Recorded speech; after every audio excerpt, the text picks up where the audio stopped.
Right now, if you're a crime victim waiting for justice or a criminal suspect hoping for a quick and speedy trial, then you are out of luck. The pandemic has set back the schedule of jury trials more than a year. The backlog is like nothing in U.S. history, and as News Channel 5's Nick Barris tells us, this is a constitutional crisis with no clear solution. Remember, there are people locked up right now, unable to make bond with no trial in sight. Some of you may say, well, just don't be arrested. No, keep in mind, everyone is considered innocent until they are proven guilty in a court of law. Right now, thousands of suspects are indeed locked up or out on bond, and they're in limbo. Now we are officially a year behind. We have not had a criminal jury trial in this county in what amounts to almost an entire year. Consider Davidson County courts were already backlogged before the pandemic hit, often with 18 months or more of delays for a jury trial.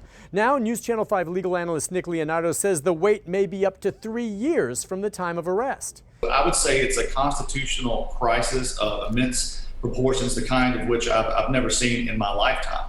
Yes, the Sixth Amendment guarantees the right to a speedy trial by an impartial jury, but speedy is a relative term. COVID-19 has slowed things down. It's no one's fault. Still, across the country, defendants and victims are filing lawsuits demanding their day in court. But how do you safely select a jury? And so we're a long ways away from having 300 people in a room to choose from.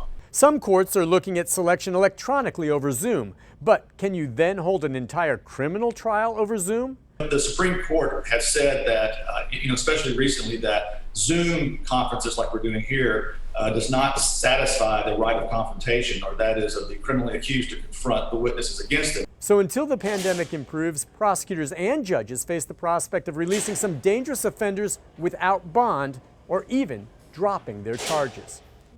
That's already happening, I'm told, in states like New Mexico, Oklahoma, Oregon. It's not to that point yet here in Tennessee, but crime isn't slowing down much during the pandemic, and sooner or later, something is going to give. Nick Barris, News Channel 5.